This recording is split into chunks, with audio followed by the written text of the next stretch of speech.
Okay, everyone, the losers bracket continues. We have another best of 5. Blackheart's Bay is our starting map. The Cats are going up against the Enjoyers. Now I'm alone again. Tim obviously has his own stream going too. Always happy when Trixler joins for some duo casting. But again, he obviously also has a lot going on himself. So every single match that he can join in is always a pleasure. But with that, we're now heading into our next best of 5. And I'm not sure if we can... I mean, I don't really know if he can be as good as the games that we had so far. It was just bananas. But the Cats against the Enjoyers, that could still be a really intense match.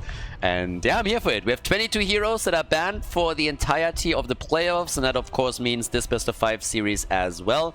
In addition to that, the typical Meta Madness rule, heroes can only play once within a series. So... with Blackheart's Bay being the starting map, on the one hand the map is really fun and it's a bit of a throwback to the good old days whenever we have it, but there is the risk that you have a situation in which a team can win the game by simply avoiding team fights. That's something we've kind of seen before. I believe in the series before that, in the first round of the losers bracket, we had a similar situation going on.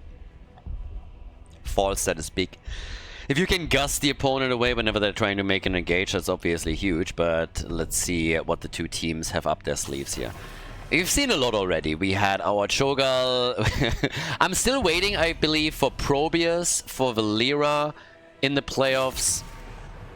And I want to say that's it. What else are we missing?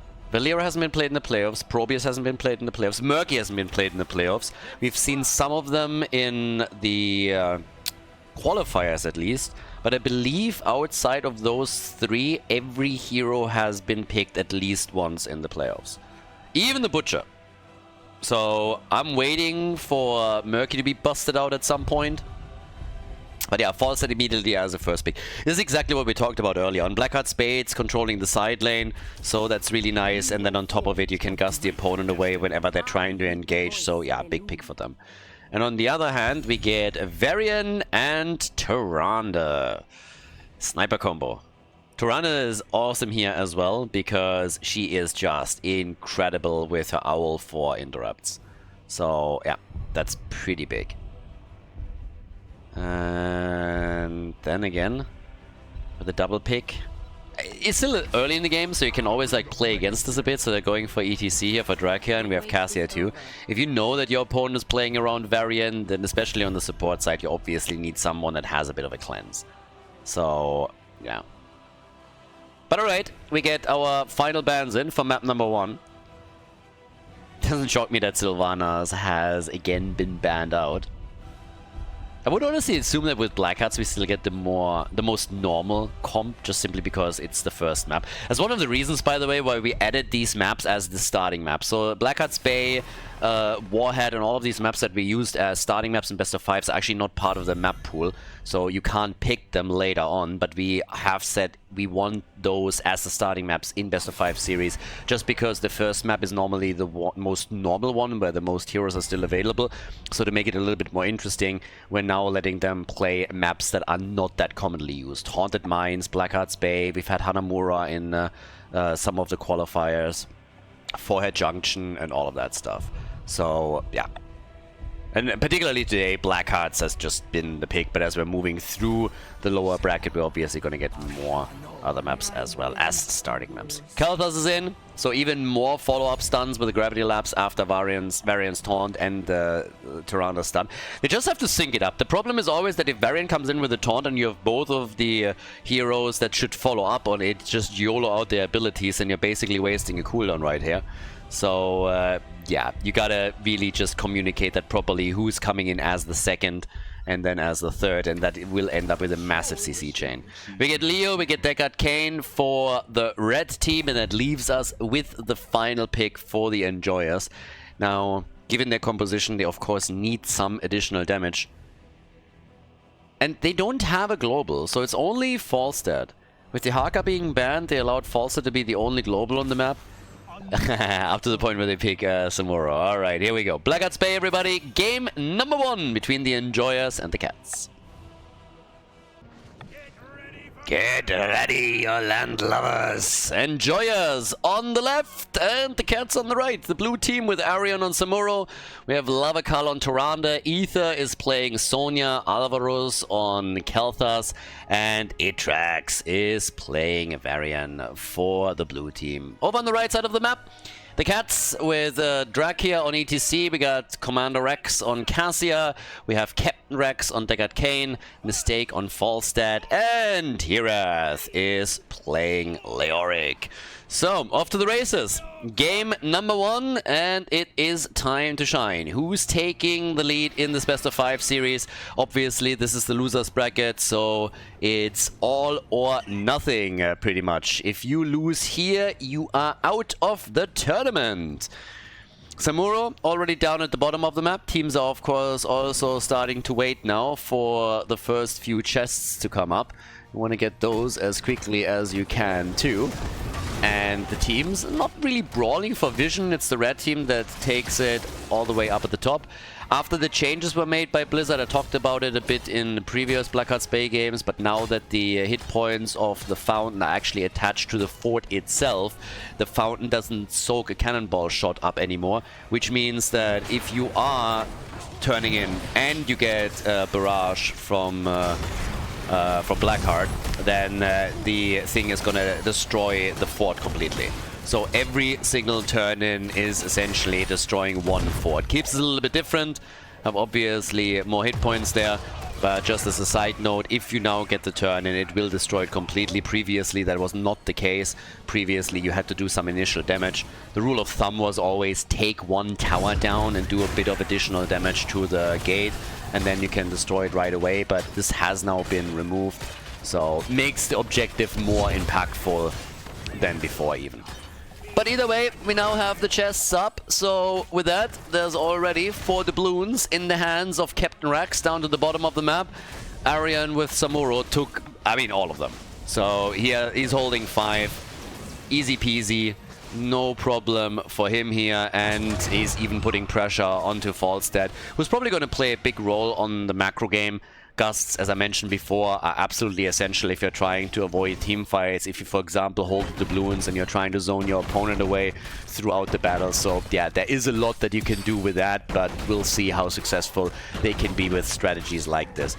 The turn-ins are already slowly happening. Of course, this is a little bit of a weird one because, again, if you're playing on, let's say, Tomb of the Spider Queen, the gems are just lost. If you lose them, they're just gone. But here, if doubloons are lost to a team, they can be easily picked up by the opponent. And that is big. That is really, really big. So, yep. We have, by now, the actually pretty decent stacks for Alvaros here.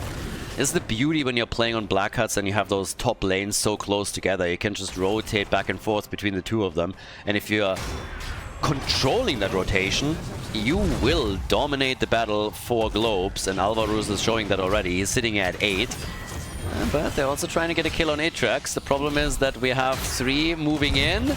Is that taunt ready in just a second? But they're starting to focus on Leoric instead. And he has 4 doubloons too. So you have to be careful. Normally, you're willing to sacrifice Leoric. In this context, though, it would be a pretty bad idea. Because, again, it just means that you're losing doubloons. Your opponents pick them up. And now Sonya is already trying to turn in the middle. And is able to deliver! Nice! Yeah, the drain from Leoric connected, but just a millisecond too late. And now the fort in the middle of the map is going to get destroyed. So as mentioned before, the cannonballs, the barrage, is going to eliminate this. No problem over here. So they're already taking the lead on structures, which is pretty big. And at the top, they're doing even more. They're trying to take some of those towers down, which they are pulling off with ease. The gate as well is going to fall here, or at least it should. The red team is trying to repay them at the bottom of the map in kind as they're starting to push through this. But I like it. I mean, both teams are getting pretty aggressive around this, are getting pretty active here. Are trying to make their plays as quickly as they possibly can for structures, trying to take also some pressure away from the objective therefore, which would allow them to do even more damage with the objective itself as all of this continues. But while they're now pushing for the structures down here, the blue team is still controlling the doubloons and are doing a pretty good job at getting those pirate camps going. Now, we haven't gotten a single kill in this game yet, but everybody is diligently trying to get those camps, and that allows the blue team to maybe even turn a few more doubloons in, but the battle in the middle, this is going to be where it gets interesting, because right now, if you get kills, then you might pick up a massive amount of doubloons. Leo, just look at him, with 4, and is already trying to get out here, as they're chasing even further with Samuro, zoning them away. Ether trying to deliver the 5 doubloons that he has as quickly as possible. Everything that you can safeguard is important. And the red team is doing, of course, the exact same thing, as we have Samuro still pushing another wave out. They're hoping for level 10, but the turn-in happens, and now with Blackheart starting to get the ghost ship going, this middle fort is also going to get destroyed. Which essentially means that structurally the two teams are more or less drawing even. Taking the wall out at the top is of course giving the blue team still a slight advantage. And the Enjoyers are doing fairly alright. I mean, the Enjoyers were always the team where it felt that the more heroes are banned, the deeper into the series we go, the more they are just thriving. They're absolutely thriving on this. Now we have level 10, and the red team gets caught. Oh, quick kill! Captain Rex is not going to survive this. Can delay it, but yep, there's a couple of doubloons that they're getting. It's always a bad idea to go up against an opponent that has level 10 abilities, and they are learning this the hard way now. Not only do they lose 2 heroes and a bunch of doubloons, but they're now also losing, of course, one of the chests at least, maybe even the second, and that puts 21 doubloons into the hands of the blue team. Ether can go for a turn-in himself now. I mean, damn. Easy turn-in for him. That will remove the top fort, and at the bottom of the map they can then get some additional damage in too with those siege giants that are already pushing in. The fight over here happening, and Varian falls. Yeah, but ETC dies too, so they're exchanging kills right now. Obviously the cats are hoping to get, well, back into the doubloon game by taking fights and winning them, but it's not working. And after the top fort has now been destroyed by Blackhearts, he's starting to go for the bottom of the map as well. And it's not going to destroy the bottom fort, but it is going to severely damage it. And if the blue team can now follow up with another turn-in, I mean, damn, we're talking keeps. So, yeah, big plays. Big plays by the Enjoyers. And they're already doing exceptionally well in even game number 1. As I said, they always felt to me like they're a team that thrives later in the series. And I think the qualifiers have proven that. But now they're already doing exceptionally well here on Blackheart's Bay. If they get those turn-ins, if they take the lead here, the Cats might be in trouble. I mean, generally speaking, if you look at the qualifiers, for example, the Cats would probably be the top team to pick, the favorites. But now the situation is starting to look a little bit different. We already... Oh, Sonya missing the leap. Yeah, that was unfortunate. That's a big cooldown that just got burned for nothing. ETC with stage dive. So they got Falstad and stage dive ETC. They're coming in for Samuro, and he gets out with 7 doubloons that he's holding. That's very good news for them. Alorus needs 1 more globe, by the way. Just 1 more. Yeah, down here. Trying again for the kill. Varian is done with his quest. In comes the taunt. They try to go for Leo. He might be in trouble. There's level 13. Alvarez gets saved for a moment, but eventually he falls. The balloons are getting caught. Can they keep Cassia alive? ETC! They're all so low! And now it's Samuro that barely gets out. Varian falls, and Hero survives with 30-something hit points. More doubloons in the hands of the Cats. Yep, they're starting to be a bit more aggressive here as they're trying to take control of the game again. I mean, they're nearly back in experience. It's 1 level that they have to bridge, but just getting to level 13 will be big for them.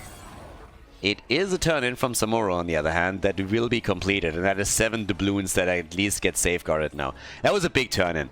They targeted him multiple times and nearly killed him, so that is huge. That's big. It doesn't change the fact, though, that the red team is now going to get the next turn-in. I mean, yes. That will destroy the top fort. Damage is now being done at the bottom of the map. Obviously, the Owl is going for a few more interrupts and trying to do the best thing they can there. But yeah, generally speaking, the Cats are starting to bring this back at least a little bit. Question is just how far can they go with this? Now up at the top, this is easily going to fall. The damage will then fall down at the bottom of the map. I guess the fort is just going to survive this. But look how aggressively Samuro is now pushing all of this out. Obviously going to try and, yeah, try and take a couple of these towers out. The more towers you can kill here, the more the more shots will be fired on those keeps directly. But yeah, this one is... Actually, it's just gonna die, isn't it? I mean, even if it doesn't... Yeah, it's gonna fall. If not, then they can just come in with any bit of damage and drop it. Alright, pretty good actually. That's a really good news for the Cats. All of a sudden they're ahead in structures. What? They're actually ahead in structures now, yep. 1.5 levels behind. The Enjoyers already have level 16. We should also get some chest back up on the map in a moment. But yeah, level 16 is actually big. Varian is going for the top lane, but they're going for boss now. And I don't think anybody has sniffed that out yet, but they're really committed to it too. Phoenix is in. I don't think that there's any way that the Cats can attack this. Even with Gust on Falstad. Highly unlikely. So that is 18 doubloons, and the chests are spawning. I mean, at this point, you really just want to go for the objective and turn in. This is about as good as it gets, honestly. They have to turn this in. This is pretty much a double turn, and they won't even be able to turn a lot in there. It's just... Even if they turn in the 7, they still are going to look at 16 doubloons. So they can get 2 turn-ins in a row now, if they're able to do that. Falstad? Yeah, he's dead. I'm sorry, Birdie, but you are back in the KFC basket. Some crispy chicken right there. The balloons are firing away against the bottom fort, so this one's gone. Now the middle is going to get attacked, and they will do some damage there. But with Falstad down, there's a good chance that they go for the second turn-in as well. With a, well, 20 seconds, it's going to get close. If they can get the double turn-in, the first keep is going to fall. So, yeah. Now, again... We're coming in here with everybody in position. They want that second turn in, and they want it quickly. And Falstad is not going to be here in time. So Blackhearts is going to respawn. They're going to try and turn in. Right now, they got everybody in position, and I think that Kane is delayed. Alvaros is already sitting there saying hello. And Deckard Kane came in time. They turned in 6, but the old man is dead, and ETC is dead as well. They go for Leo. They want some of those doubloons, but honestly, they could just turn in. Now, they don't even have to. They can go for the keep themselves, which I guess might be what we're seeing here. Nah, they're playing it safe. Or are they? Well, they want to take this. Birdie can't do anything about it, so that's 2 more that they're going to have. Top side, we already have Samuro in position again. But the turning can definitely happen now. I honestly don't like that they're not turning in. Okay, I guess Varian is the one. Alright, fair enough. I take it back. Varian was the one that they are trying to relieve of all of those doubloons. So yes, now that he's turned in, we're going to have the keep at the in the middle destroyed, and the one at the top is going to take damage. And they still get more and more doubloons here, pull further and further ahead. They're 2 levels ahead right now, so big advantage. And damn, Falstad gets killed on the camp, and Itrak steals it. He steals the doubloons, and he steals the camp. Holy hell, that is such bad news for the Cats now. Cats are getting wrecked here. Absolutely wrecked. Gotta feel sorry for them a little bit. I honestly thought they were coming in here as the favorites, but damn, the Enjoyers have stepped it up so much. It's crazy. Yeah, keep at the top is gonna fall too. So the keep at the top is gonna be lost, and now it's all a question of whether the blue team can turn in or not. They lose some. Hero does 11! He loses all the doubloons. Deckard Kane, that greedy bastard, comes in and takes all of them. But yep, that keep is also gonna fall, and they might even be able to go for the core here. That's 4 siege giants that they have. And obviously they're trying to just farm them at this point. Stuns are coming out, gravity laps out. Stay a while and get wrecked. Tyrande is murdered, and all of a sudden that defense might plan out. Alvaros, 3 doubloons, he's not making it. He gets killed too. Siege Giants on the core. They're going to do some damage, but it's not going to be enough to take the core out. But again, they're doing at least some damage. So the core is now down to 90%, 80%. Sonya has been killed as well. So everybody's just following up on this. And it's 81% on the core. So that's some good initial damage that they can use later. But it's also 24... Ooh, can he get a kill? Maybe not. Well, he's trying. Yeah, it's not happening. The point still is there's enough to turn in now for the red team. Really nice defense by them. Great defense and a good comeback. So that's mid lane attacked. They're not going to get the keep. Unless they do some manual damage too. But, I mean, look at these lanes. Catapults everywhere now pushing against them. Yeah, big move towards the camp. Obviously, the Enjoyers, they want their 5-man back, but it's now level 20 versus level 20 talent, so that's the good news. That's the one thing that the Cats were able to accomplish. And let's not forget that they got 2 globals. They got Stage Dive ETC, and they have Falstad. That's 2 tools that can be used now in order to survive through all of this. And save those lanes, because as the game continues, catapults that are pushing through the lanes are going to become more and more of a threat. Another turn-in attempt is already happening. Yeah, at least a few of those are going to be turned in. Nice interrupt with Tyrande again. Yeah, and they're getting more.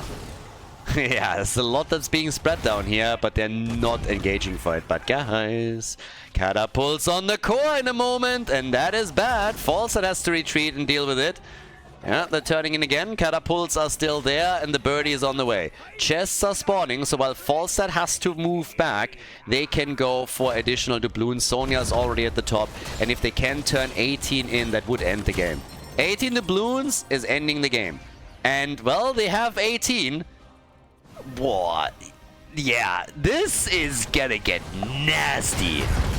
The Cats are gonna monitor the middle so hard from here on out. They have to. They really have to. But the more they are forced into the middle, the more of a problem, of course, it is. And honestly, the Enjoyers have to fight as well. If they don't, they're going to lose their keep in the middle. So they might be willing to sacrifice the keep in the middle. It's not that big of an ask. Oh, the Entombed. Oh, and the bird with a mighty gust. ETC with a stage dive. Stay a while. Get wrecked. It's a double kill. The Cats are showing their claws. The play is being made. And the red team all of a sudden in the driver's seat. They don't have a single keep left. They're down to 81% on their core. But they get the next turn in, they get the next cannonball barrage, and they are still hoping to end this game. They still think they can win it. Honestly, when Falstad flew in, I thought it would be blown up immediately. I thought it would get destroyed right away. Oh, I didn't even think about this. The boss! I don't think they know about it either. They're not checking. They're not checking! The shots are fired! The top is getting attacked! That's a 18-minute boss! Okay. Double cam at the bottom of the map. And they have to defend now. Which should allow a turn in for the Enjoyers. The Enjoyers have 18 doubloons, and now you're split. Now the Cats are split. They have to defend against the boss, and they have to defend here. It's a horrible position to be in. It is an atrocious position. ETC is solo defending against the boss and even gets rooted. That's a disaster. Bottom keep, by the way, is falling. That thing is going to get wrecked, but we are looking for a game-ending move here. And goodbye, birdie. Too greedy. And that's a 5 versus 4. Now it's a disaster. Now it's a disaster. The Enjoyers get the kill. And now they can go for the turn-in. Boss is already on the core. This is it. This is game. They're ending it right here. Ether makes it happen. And that is all she wrote. They killed Deckard Cain. Not that it's needed anymore. This is it. What a victory from the Enjoyers. Nicely done. 22 kills, and that is the lead in the best of 5 series. Best of 5 in the losers bracket here in the Meta Madness playoffs. GG. Before we head into game number 2, make sure that you subscribe to the channel if you haven't done it yet so you don't miss out on any future content here on Khaldor TV. Battlefield of Eternity, map number 2. So we got the lead. The Enjoyers have taken the 1-0, the victory in Blackheart's Bay. And now we have 32 heroes banned out. Yep. So 22 heroes are fully pre-banned and 10 heroes have been played. Actually removes a fair amount of, meta heroes. Obviously this is meta madness, so we're creating our own meta here, but with all of those pre-bans you can already see what the higher priority picks are, and yeah, it's pretty awesome. By the way, I've been talking about this on the live stream a little bit during the games, and I will try. I really will try to put the link into the description, but Leerhond has created a tool that shows you the pick rates and the ban rates for heroes in Meta Madness, in qualifiers, and also the playoffs, and you can also see the win rates and everything. So I'm going to try and put the link into the description if you're watching this on YouTube. If not, you can go to my Discord and check it out there. I know that the Discord link is in the video description, so you can have a look there. If I remember, I will put the link to the tool in as well. I'm gonna try, but again, sometimes I just forget stuff. So yeah, either way, we now have Greymane banned. It is Battlefield of Eternity after all, so of course he would ban out Greymane. And the Uther heal main tank, however you want to look at it, also gets the axe. Talking about axe, you know who we haven't seen in a hot minute on Battlefield of Eternity? My boy Suljin. So, first of all, that's insane. Sylvanas really open on Battlefield of Eternity. Cats, what are you doing? Maybe the dogs have hurt them a little bit more in the previous series than we expected. But damn, they leave Sylvanas open. Okay. That is kind of wild. Now, are we getting Jimmy for immortal damage? Are we getting... Lunara is still up. First we get Dehaka and Mei. I would love to see Suljin. I just think it's maybe a little bit too early for him. But obviously Suljin has been played quite a bit and is starting to get more and more popular and dangerous. But yeah, Sylvanas on Battlefield, that is quite the pick to let through here. Alright. Jaina and Stukov was our opening pair for the Cats. I actually don't even know what I would ban here. Maybe ban one of the supports out. Tanks, obviously, if you can follow up with Stukov on a stun engage. Something that they should consider. But we had a few already played in game number 1, so they're not available anymore. Imperius, on the other hand, is up, so yes, they ban him out. But that leaves us with... the next double pick. So what are they gonna go for the front? There's another map where also Chen can be played again. Chen has been seeing in a huge amount of play on Battlefield of Eternity in particular. You can just always zone the opponents away from the Immortal, either when you are still going for the objective or even when it's on the map and you're trying to buy a bit more time to take it down. Thrall and Chen. There it is. So yep, here we are. Okay. Thrall, Chen might even go for another one. And the double pick for the Enjoyers. I love Sylvanas. I love that they were able to pick Sylvanas up. I still can't believe that the Cats didn't ban her out. Maybe just slipped their mind, or they just think, okay, we can deal with this. And with that, it leaves us on a double pick on the blue team. And what's it gonna be? Auriel. Oh, Nezebo. Okay, spider build for Nezebo is gonna be what we're getting here. Gonna try and poke the Immortal down from afar. Kind of cool to see this in game number 2 already. It's more something that I had, well, expected for game 4, game 5. But yep, Nezebo and Auriel. I'm here for it, totally. And our final pick for the Cats as we're heading into game number 2 between the Cats and the Enjoyers is Tyrael, Thrall, and Chen as we're getting ready for game number 2. Let's go. Prepare yourselves for battle. Well, Battle ready they are. The Enjoyers on the left with the lead in the best of 5 series. Arian is playing Silmanas, Lavakal on Oriel. We have Itrax on Mei, Ether on Dehaka, and Alvaros as expected with the Spider build, which is honestly like the go-to build if you're playing Nazeebo on Battlefield of Eternity. Playing Nazeebo. On the right side of the map, Drag here for the Cats with Tyrael. We got Heroes on Chen, Commander Rex on Jaina, Captain Rex on Stukov, and Mistake on Thrall. No Trash Lightning this time, even though he's technically part of the 4-man. We are not seeing Trash Lightning, but instead the Trolling Thunder. So, pretty much if you're trying to play Nazeebo on this map, he is your hero that is used against the Immortal. You're just poking from afar, you throw spiders on that thing, and you're always going to get some decent damage in on that. So that's kind of the thought process behind playing Nazeebo on this map. Now, if you obviously can... talking to Nazeebo, by the way, apparently he dropped. So, yep, somebody got a bit too excited.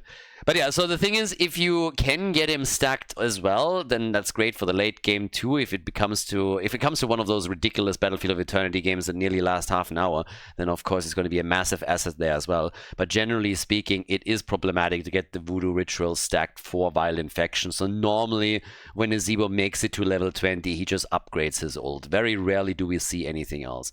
If you're talking Tomb of the Spider Queen or any other map, then of course Vile Infection on 20 is going to be the thing to go for, but it's a little bit different when you're playing on Battlefield. The purpose for the hero is just, it's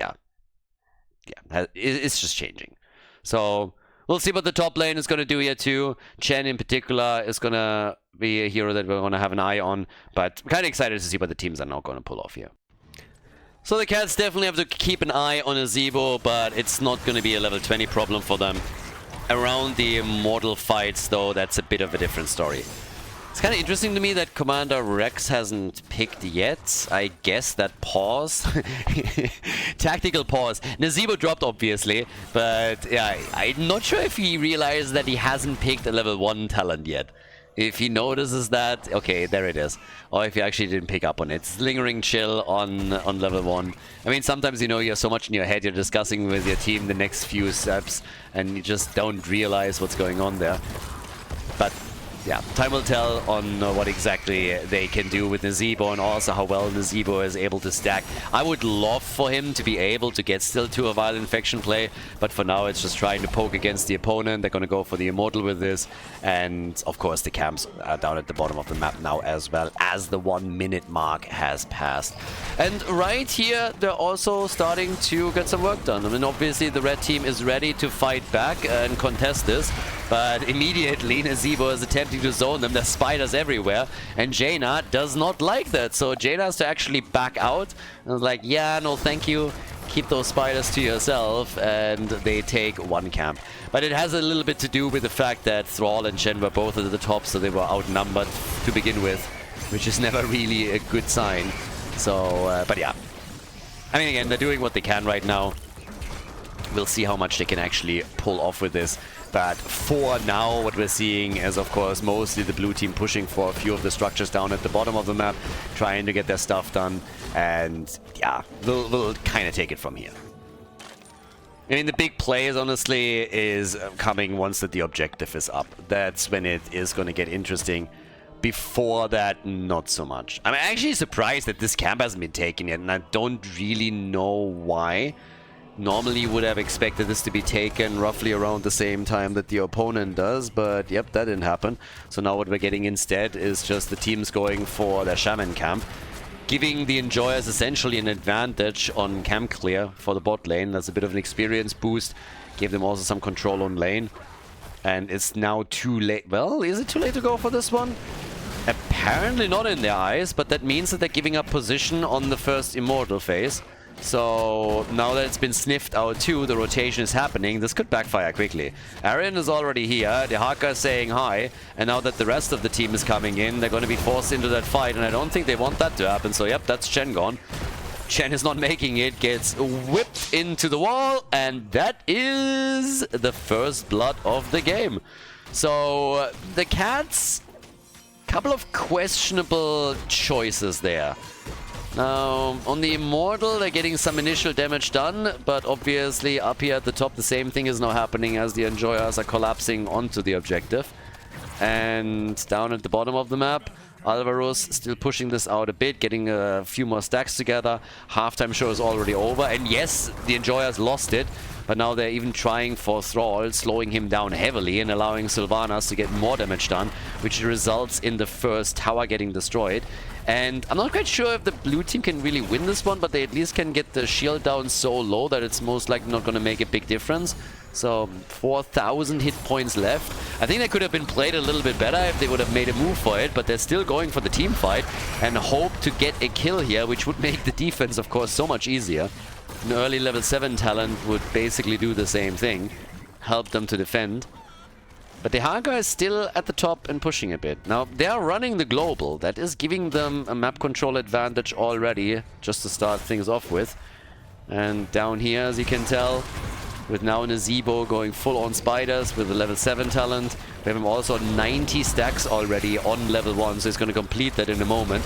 But they're burning that Immortal down in absolutely no time. They might lose May though. Good heal. Well done from Oriel. And a nice drag against Jaina. She has no chance. Jaina just got murdered. De Haka obliterated her with that Tong Connect. Chen is at the top, but now that they're playing a 5 versus 3 at the bottom of the map and that they have Sylvanas, they might be able to take that wall down. So, yep, they're coming in, trying to destroy that wall. Tyrael a bit more aggressive against Lavakal, but even that doesn't do anything for him. Whip into the corner! And Thrall is dead. The Enjoyers are crushing it today. The Enjoyers are actually crushing it. It's getting bonkers. It's a pretty impressive performance that we have. They already have the lead, and honestly, given the power levels of those two teams, you could always have said like, yeah, well, maybe a fluke. But if they're pulling this one off, that would be pretty massive. Now, just as a bit of a side note, if you are able to win this series, that essentially puts you into the top 4. So whichever team makes it is going up against Team Ash in the next round of the tournament and is at least top 4. So that's already a big accomplishment in and of itself. Now, the Cats obviously have a lot of time and space here to still make a comeback, not only on Battlefield of Eternity, but also considering the entire series. But Jaina gets killed again at the bottom of the map. The plays are still very strong from the Enjoyers. They have 4 kills to 0, and just look at the difference in experience. This was, by the way, a numbers advantage fight for the Cats at the bottom of the map, and they still lost it. And now we get level 10. Guys, this is getting very dangerous. This is a big fight already for the bottom keep. The Enjoyers have level 10 abilities now. Gary has already been summoned. They're going for Thrall at the top. They're going for the Fort at the top. They're doing damage down here at the bottom. The Immortal is spawning, so they can go for that. It's starting to get nasty. It really is. That's a half-level lead. It might not sound like much, but that is a lot of wiggle room that they now have to get initial damage done on the Immortal, get the halftime show, and maybe take that Fort out at the bottom of the map. Ice Wall is in. Nazebo is also not in a shitty spot when it comes to his stacks. He's at 60. That's pretty... Yeah, Jesus, they get another kill. Thrall is dead again. Thrall is doing a lot of dying right now. Nazebo is just staying on lane. And he is stacking well. This is the keep or the fort pretty much destroyed. Now they're going for Tyrael. And Dracula dies. That's 6 kills to 0. 6 kills to 0, and Nazebo is going down to the bottom of it. Finally counter kill against May, but the halftime show victory is theirs. The bottom fort has fallen, or finally the Cats are getting some ground here. I mean, honestly, I was getting worried that they get completely rolled on this one. But the fort at the bottom of the map has still been destroyed. The halftime show has still been won. Death timers are low, so they'll be back. But now they can go for the Immortal at least. And they might even win this one, but even if they do, catching up with the blue team and what they've already been accomplishing during that last 2-3 minutes, it would be tough. So, yep, here we go. Darga's coming in. They're still starting to defend. Now they have everybody back on the map. They're trying to look for kills. Chen is already going for the barrel. The Immortal, on the other hand, is going to be won by the red team, very likely. I mean, they're getting good damage in here, but it's not going to be enough to win that thing. So off we go, 3,800 hit points are still left. And there's the Aegis, Sundering misses. And the Haka, does he get a heal? He gets out. Nah, but I think Mei, yeah, okay, Mei dies. Okay, so the cats are finally back. I mean, thank God. It would have been insane if the cats just get absolutely crushed here. But I still gotta admit that the Enjoyers are in a fairly good spot. They should be able to defend this. The Immortal has a very small shield. They can poke with Nazebo. They have everything here that they need in order to defend that fort. And they destroyed already one. So structurally, they haven't taken a lead. Yeah, but now they're getting zoned away again, so maybe they're not able to defend this after all. The whip is also not connecting as well as they wanted to. Chen is trying to isolate Sylvanas with success. And they're getting away from this. And the fort is gone. Good on the cats. Cats doing serious damage now all of a sudden and really coming back into this game. 6 kills to 3, level 12 to level 12. Each team have now lost a fort. Zebo is at 80. I mean, again, the Zebo is getting good stacks together, but I don't think it's going to be enough for the Violent Faction. Pretty decent ice ball here, catching Stukov. If they can get a kill on him, that would be big. The support gone. That's always the dream for every single team fight. Take your opponent's sustain away, and you'll find yourself in a great position. Now they're going for Gary. The Gargantian is already in. Sylvanas is saying hello, jumps in, out, has to be careful, gets followed up on. Aegis is in. Lavekal trying to save the day for the team. Gets the heal out. Sylvanas is still alive. And he's making it out of the fight. What? Tyrael tried to get the kill and just couldn't. Now it's Nazebo, though, that has to use his ice block to stay alive, and they're still turning it on Shen. It's the Sanctification that saves him, at least initially, but Tyrael might not be able to get out here. Spiders everywhere as the Witch Doctor is dropping the jars, missing some of them, but I cannot believe that nobody died in that fight.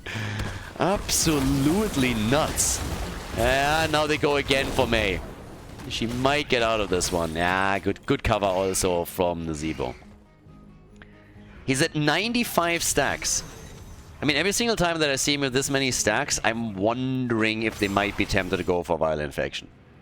If they expect the game to go longer, then Violent Faction might actually be a thing. If he's able to stack a little bit more here. We have 33,000 damage for his... I mean, he's already top damage in the game. Easily at that. And then you have also... Jaina with 20k. Same as Mei, by the way. Mei and Jaina have the same damage, pretty much.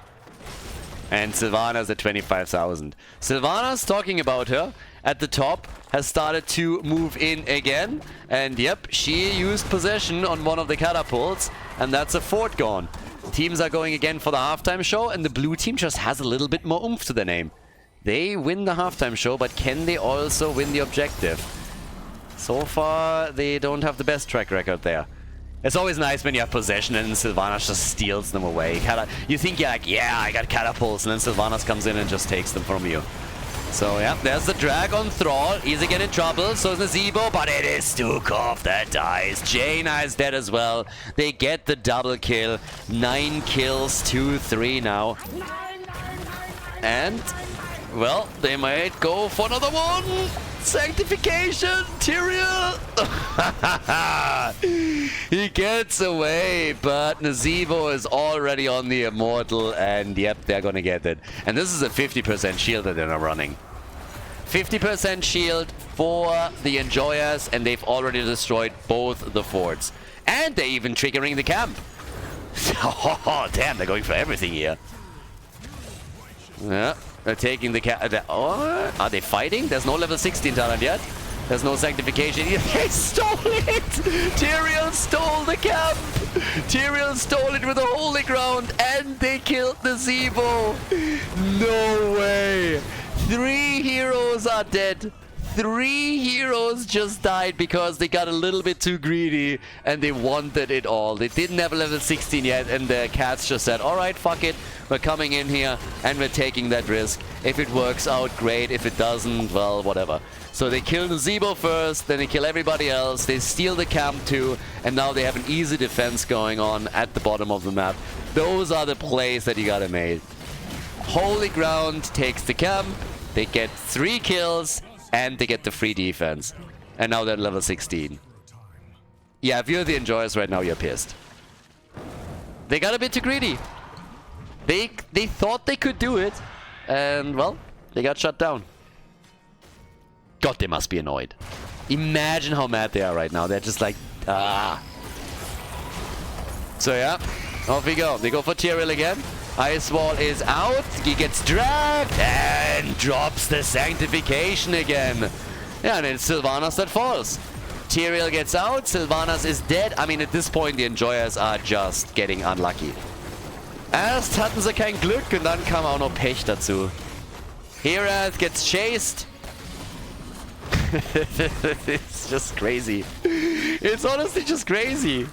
This is all flipped. They're cursed at this point. They're just not able to get anything done here. So yeah. If they got the Tyrael kill, it's a completely different team fight. But now we have this happening, and it's a siege battle for the bottom fort. There we go again for Chen. Spiders everywhere. All those shitty spiders just doing their thing. Nibbling over and over again. But yeah. They're getting at least some damage done. Ice Wall! Yeah, but they can't quite get the connect with Nazebo and a zombie wall. They are chasing them away though. And now the next Immortal is spawning. So it's even talents, even experience. They're hoping to get value. Nazebo is already on the Immortal, as is the rest of the team. The only... May! May's alive! There's Gary the Gargantuan, but they're not doing enough damage with it. May was anchoring the play and they just didn't care and killed her anyways. They're just like, yep. We're gonna kill Overwatch Grandma immediately. And now they killed Oriel. Yeah, all of a sudden this game is completely flipped on its head. It's just nasty. The cats have come in and they're just destroying everything in their path. Earlier it was the cats that got just farmed, and now it's the exact opposite. The cats are just winning every single team fight. I mean, it always feels like even if they don't want to, they're just dropping them where they stand. And now they can just, yeah, crush it. It's 9 kills to 9. We have level 17 on both sides, even experience actually. And it's bananas how the cats have turned this game around. So much back and forth in the series already. We got 40,000 damage for Jaina now, 60,000 for Nazebo. And again, we have camps at the bottom of the map, we have catapults at the bottom of the map. There's even a threat against the keep, I guess, but it will be defended against by Jaina. The Immortal at the bottom of the map, I suppose, is at least going to take down the fort. I don't think there's a keep that will fall here, but it will allow the cats to equalize the situation. They're fully committed also to this camp, and the cats, they are, well, they didn't want to risk it. I don't really blame them. But the fort is definitely gone. Now, Nazebo, again, I'm still keeping my eyes on him. If he thinks about getting to Violent Infection, I'm just not sure if... I mean, it's so much. It's 60 stacks that he needs. It's a lot. Dehaka's at the top. He's trying to push the top keep a little bit. And, of course, give them an experience advantage as well. If they can do that, that's great. Yeah, again, ability after ability from Nazebo. It burns the Immortal down very, very quickly. 19, and Dehaka is doing a lot at the top. He will have to come back down here eventually if they are continuing to push, but the Immortal is already defeated and the red team is not going to risk anything. And Dehaka is getting damage done at the top. One tower is already down, trying to go for the next, and now they just got to retreat just to play it safe. Yeah, but level 20 is going to hit, and it's really a question of whether or not Alvaros thinks this is going to be a super long game. I don't think he's going to go for Violent Infection. It's the wrong map for that at the end of the day. So yeah, they go for a few more camps. They're going to grab this one easily. Teams will both be ready with level 20 talents for the next fight. And then we should get the upgraded ultimate. Sylvanas coming in with possession again. I mean, lots of lane presence with her now. As long as she doesn't die and commit Sudoku in one of these fights, they're going to be fine. But here come the first Storm talents. It's going to be the red team that gets them first. Small margin. But team. Yeah, Ice Wall is needed. Sundering, forced into a fight. Level 20 is ready. May might just have inted. Alright, she gets out, but whew, Oh, the untapped potential. Look at that. Untapped potential. World Breakers in, and we got the Holy Arena. Gary gets upgraded, as expected. And off we go. Storm Talents for both of them. Guys, it's dead even. 9 kills to 9. 20 to 20. And even structures. That's what we're looking at. Oh, it couldn't get any closer than this. This is as close as it can possibly get for an Immortal fight around Storm Talents. So yep, here's the moment. Who pokes, who gets the kill, who makes a mistake that can be capitalized on. The Haka hasn't fallen yet. Yeah, May gets attacked, Stukov, instantly. Everybody is just, look at them, just trying to zone them with Drag here. Nicely, oh, good drag, nice follow-up, not enough damage just yet. Sanctification is already out, very early, Wall Breaker gets used. Alvaros with his ice block, needs to be very careful now. Oh, and they're getting put into corner and completely destroyed. 3 heroes die, and that might even be game. I mean, it has to be Immortal and keep, but that was brutal. Check that shit out. They're getting completely caught there. Stukov just zoning them ruthlessly, and then the entire team just gets murdered. So, yeah, the enjoyers, they didn't enjoy that, I can tell you that much. They didn't enjoy that one little bit. And now the play for the top keep already. They're gonna try and hit both lanes as hard as they possibly can. Jaina is the only one going for the Immortal right now. Everybody else is just trying to take structures down early. And I mean, why wouldn't they? So yeah, this one, they should be able to take it on. 10 more seconds until everybody's back on the blue team side. So one keep gets destroyed, and then the Immortal should be able to destroy the second keep with ease. And then they're going to try to go for the core. That is such a nice setup for the Cats. And unless there's a bit of a miracle happening for the enjoyers and somebody steps it up big time on the blue team to get some kills in that fight, we will likely see a tied series here. Oh, look at that. Even the... Yeah, they go for the pause again. Apparently, Nazebo is dropping a lot here. This is actually the second time that he dropped. I'm honestly at this point a bit worried about his internet connection. That seems to be an issue. Nazebo dropping definitely doesn't make it easier for the blue team, but thankfully it's only mini drops that he's experiencing there. So he is very quickly back in the game. They will need him for defense, if it's even possible, because this is 100% shield on the Immortal. Honestly, it didn't even like cross my mind until now, but that's 100% on this thing. And oh my god, I mean, could it be any worse for them? World Breakers in. If they get Tyrael here, they might have a chance. If they get Tyrael, and they get... No, he gets the Sanctification! Jesus, Draco has been pushing so many ults in fights where you really thought, okay, he's dead. This time they're getting him, but it's just not, it's not happening. Now May is gone, and that should be game. I mean, here is an Immortal that still has a shield. It's a 5 versus 4, and they are absolutely crushing it here. Another World Breaker coming in. The core is getting attacked. Shen is already on it. Fat Illidan is hard at work. The Haka died, so did Stukov. There's just no way to save this anymore. Yep, this is gonna be a tie in the series. The Cats, they are bringing it back. They're winning game number 2. They're taking the W in Battlefield of Eternity as we are forcing the 3rd map of this best of 5 series in the losers bracket of the playoffs. Nicely done. GG.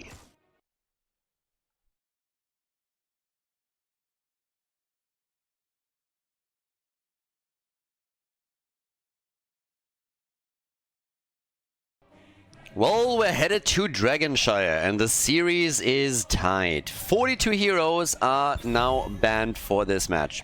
20 heroes were banned and cannot be played again, and the 22 down here are obviously banned for the entirety of the playoffs. So, suffice it to say, things are getting interesting. Zeragara getting banned is already a pretty good indicator of where this is headed. Teams have obviously started to use her more and more on Dragonshire for bot lane in particular. But yeah, the game's incredible today. the Cats coming back against the Enjoyers on the last map and winning it, that was pretty huge. And now that we're going into Dragonshire, I'm kind of curious to see what kind of heroes we're now getting. Rexa gets banned as well. And obviously there's a lot of heroes that you normally would highly prioritize that are now also banned because they've been played. I've been talking a little bit about Sylvanas, and by the way, Sylvanas is the first pick. Was still insane that they let that through, but she lost. Now you don't have to worry about banning her anymore. So you can actually focus on completely different picks to ban out. And that's what we are going to get from them as well. So let's see what they're going to do. Let's see what the play is going to be here. And which heroes they want to play out with this. Imperius. Okay, he gets picked first, so we're gonna start things up with him. And he's likely going to be played as a main tank too. That's the next thing, of course. Now we are entering a part of the event where you are going to see more and more heroes played that are more like side laners, not necessarily main tanks. Because there's a lack of main tanks, people will follow up with them more often. Especially Imperius has been played in the past as a main tank too, so this is not really a massive surprise. He gets good damage out, he has also the CC that he really needs, and the engage, the gap closer. Whereas with Stitches, we're having hooks straight into a potential follow-up. On the support side, so we're gonna see what exactly the healer is gonna be. One support, by the way, that is not really played a lot is Karazim. Like, it's surprising to me how little Karazim is played. But, well, we're getting more and more Cho'Galls now. This is Dragonshire, and yep, Cho'Gall gets played again. The Cats are coming in with Cho'Gall, the big boy, as Imperius will then be played as more of a side laner. Ana gets banned out, but yep. Ready for some action. It is Cho'Gall time again. They're banning. I mean, Uther banned, Ana banned, Alexstrasza banned. They're really going for the healers now. They should pick theirs right now, and they do. It is Karazim. Karazim is in the house. Malthael has been picked for his last rites. Tychus is still up. So, unless Tychus gets now picked away by the Cats, that would be another good choice for the Enjoyers as their final pick here. The 7-sided strike from Karazim, obviously, is doing a lot too. So, they have a few counters already, and Stitches can also go for Gorge and get a double. That's a big Gorge, by the way. It's a big bite to take. And here's our pocket healer. We get Morales, and they take Phoenix. Alright. Phoenix as their range damage, in addition to Gal, obviously. But not really the pick that I expected here. And Alvarez now, final pick for the blue team. Has Tychus been played? Why not? There's Tychus. I don't understand why the Cats didn't just simply pick him for themselves. Alright, either way, Dragonshire everybody. With that, let's head straight into game number 3 and see which team takes the lead here. Let's go. Enjoyers against the Cats. The series is tied, and we are looking for the team to take the lead here. Honestly, this is going to be interesting. We have Arion on Mephisto, Itrax on Stitches, Alvaros for the blue team plays Tychus, Lavakal on Karazim, and Ether on Malthael. That's a whole lot of damage that you have here against heroes with huge hit point pools. You have Malthael with Last Rites, you have Karazim with a 7-sided strike, Tychus with the minigun. I mean, Malthael obviously chipping in even more. And for some reason, the red team is absolutely confident that they're still going to be able to win this with Cho'Gall. Gal played by Drakia, Hereth is on Cho, we got Captain Rex on the pocket heal with Morales, and then on top of that it is Mistake with Imperius and Commander Rex on Phoenix. If it's going to pan out for them, that's the big question here. It could for sure, but I am honestly surprised. They could have gotten rid of a few of those heroes by either banning them or just simply picking them for themselves, and they just didn't. So they don't care. I mean, again, there is no real such... Meta Madness obviously puts a little bit of a strain on things because there's so many heroes pre-banned and unavailable, so the amount of heroes that you can still choose from, the pool shrinks significantly. But generally speaking, there's no real such thing as like massive, like, you know, hard counters in heroes. Now you can win in draft, obviously, but it's not like you're picking just some, hey, percentage heroes, and then all of a sudden anybody that has a high hit point pool like Shogal instantly dies. You can play around a lot of that. But that doesn't mean that it's necessarily easy. There are certain heroes that still provide a specific counter. So make your life a little bit easier when you can, and that's something that I believe they just didn't do here. So love that Morales is getting away, but I at the same time really want to see what Shogal can pull off as the game continues. It's obviously not only about him, there's still a whole lot more going on here. Camps are now about to be taken, Stitches is starting to connect a few of those hooks, even though they didn't lead to a kill yet. Shogal is still poking down at the bottom of the map, as you can see, and is honestly doing a very good job trying to take this wall down. This entire thing is nearly destroyed, and we are just starting up with the game. We're not even 2 minutes in. There's even a chance to go for the first Dragon Knight, not that they really can claim it because the blue team has rotated properly to take the shrine back at the bottom of the map. We get, for Shogal, the We See You, and we have the Callous Tide in. Yeah, the hooks keep coming out, and I didn't even mention Gorge earlier. When you Gorge Shogal, even if you just remove him for a short period of time from those team fights, that's a 5 versus 3 that you're playing at that time, so yeah. But okay, either way, we'll see what they can do. The bigger they are is in, and Shogal is immediately in trouble. Immediately. Mephisto, on the other hand, is the first one to fall. Morales gets killed too. Shogal is still on the run. So kill for a kill, each team gets one. And Shogal is still fighting this. Against 3. Wow. Malthael now gets murdered, okay. And they're still holding control of the top. And down here at the bottom, they suffered as well. They suffered a lot. That's a ton of damage that they were able to do with all of it. So it's a very interesting early game at least. Shogal, of course, is scaling more so into the mid and late game. We've showcased this earlier when he really dominated towards the end and was able to just do so much work and damage. And the survivability that you get with a couple of those talents, Molten Block being one of them, is also big. They're trying to get the channel, and the interrupt is happening. Barely, but it is. So, yep, they're starting it off here. Can they do a little bit more? They might just be able to. But while they are trying to defend, they are grabbing another bit of structural damage down at the bot lane and destroy the wall and put a pain onto the fort itself. So there's a leading experience now for the red team. So it's just suffice it to say they're doing well here. They're honestly doing a fantastic job with this. They haven't gotten an objective yet, but they're using the time that they have on lane very efficiently now. This, then again, is a problem. I mean, you're losing Morales, you're losing Imperius. That rotation of the blue team just did way too much work here. Karazim at the top is still fine, holding another shrine, and it might even allow them to go for a Dragon Knight in just a second. So, yeah, that was a big move made by the Enjoyers. And down at the bottom, Shogal is now on his own. Completely alone of this. Stitches, by the way, with the Putrefaction and the Vile Cleaver. So going a little bit away from the typical build that we oftentimes see for him. Yeah, Mephisto is sitting in the middle, making sure that nobody grabs the Dragon Knight. So it's again the ring around the rosy players. They're going for recapture of the top shrine. But Shogal is doing work against the structures at the bottom of the map. I mean, that's his big thing right now. He gets tons of damage done here. Lots of work. Another opportunity to maybe even get a Dragon Knight. Malthael is attempting to interrupt any channel in the middle as he comes in. And that means that at the bottom it's again our 3v3, 2v3, depending on how you look at it. Shogal obviously playing a double, but just look how quickly they're going for Stitches now. And Stitches gets absolutely body blocked. Has no chance to get past Shogal there, so that's an easy kill for the Cats, and they're hoping to get a follow-up on it, as Malthael is forced down as well. If they can retake this, then Imperius has a chance to move into the middle and grab them the first Dragon Knight. Because Karazim is definitely not taking this against Phoenix up at the top.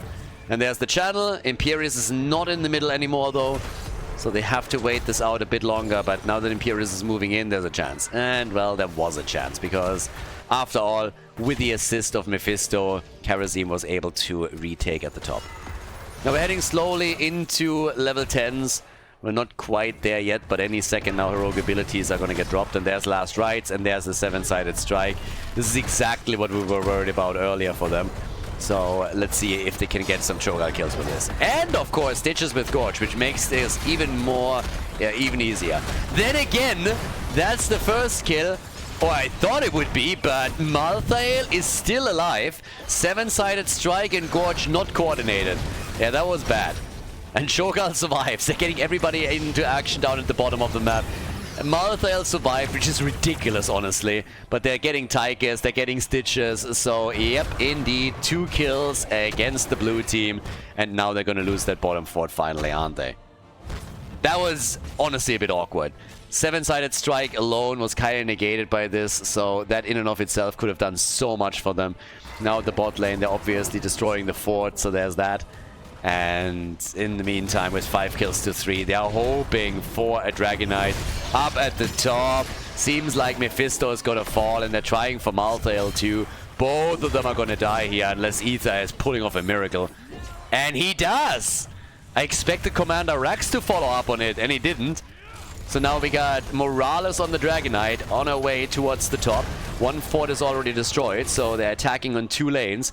Cho'Gall is destroying the wall here. Top side, they're breaking through it already. And with the cover of the minions that soak up some of the shots, they can put the damage onto the fort. They gotta make sure that the Dragonite is surviving long enough for Morales to get out, though. Yeah, Morales might be in some trouble here. And, well, where's that hook? Not coming because Imperius stopped it. Neat. Gets gorged for his troubles, but should be able to survive. I kind of underestimated a 7-sided strike there for just a second. So, yeah, he doesn't.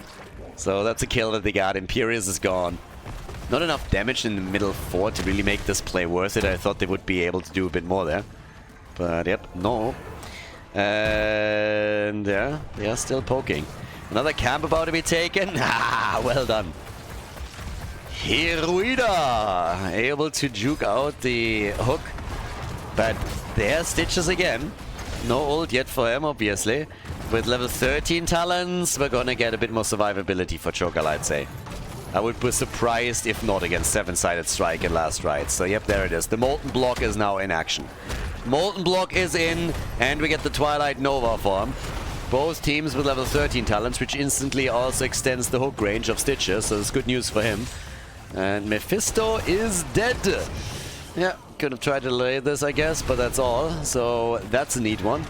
Gorge against Cho'Gall, but they're coming in with a flank. This is not a fight that they want. 7-sided strike, immediately blocked by the Molten Core.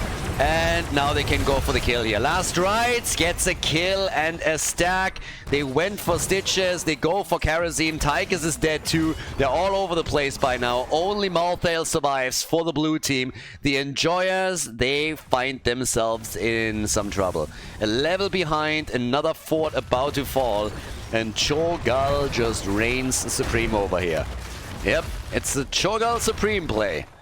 And Phoenix is pushing the top lane with a camp, so once this minion wave is gone, they might even get the double.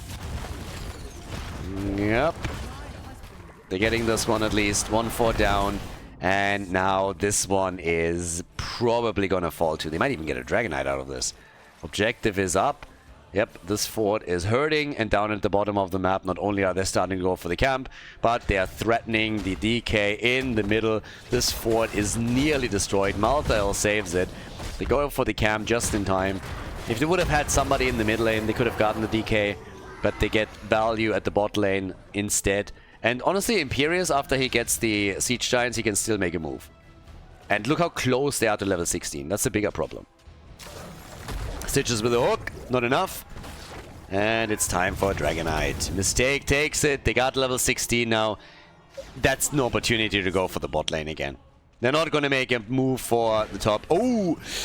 Cho'Gall gets caught and killed. Yeah, that shouldn't happen. That honestly should not have happened. And they're getting more. They're going for Morales. Another hook. And Morales is dead too. Alright, the Enjoyers are bringing it back. Enjoyers back to business. They kill Cho'Gall, they kill Morales, and all of a sudden that Dragonite means nothing anymore. Yep, that's how you negate that. Damage output, we got 31,000 for Malthael. Got some damage out with the last rites as well. Cho'Gall is still top damage in the game with 40,000. But now they get finally some damage in on structures. Ether? Yeah, he's gonna make it. That keep, on the other hand, or that fort at the bottom of the map, is not gonna survive. 8 kills, 210 now. Fort is gone. To be fair, the cats are still massively ahead in structures. I mean, massively ahead. But Phoenix is the only one in the entire game that hasn't died yet. Everybody else has at least fallen once. In addition to that, we now get the leaden orb and we get the frenzied fists. In structures they're looking good, but in experience they've really started to lose their touch. The comeback is happening and Stitches is threatening those hooks over and over. There's the hook, there's Gorge, and now he has to block it, and I'm not sure if they're going to be there in time.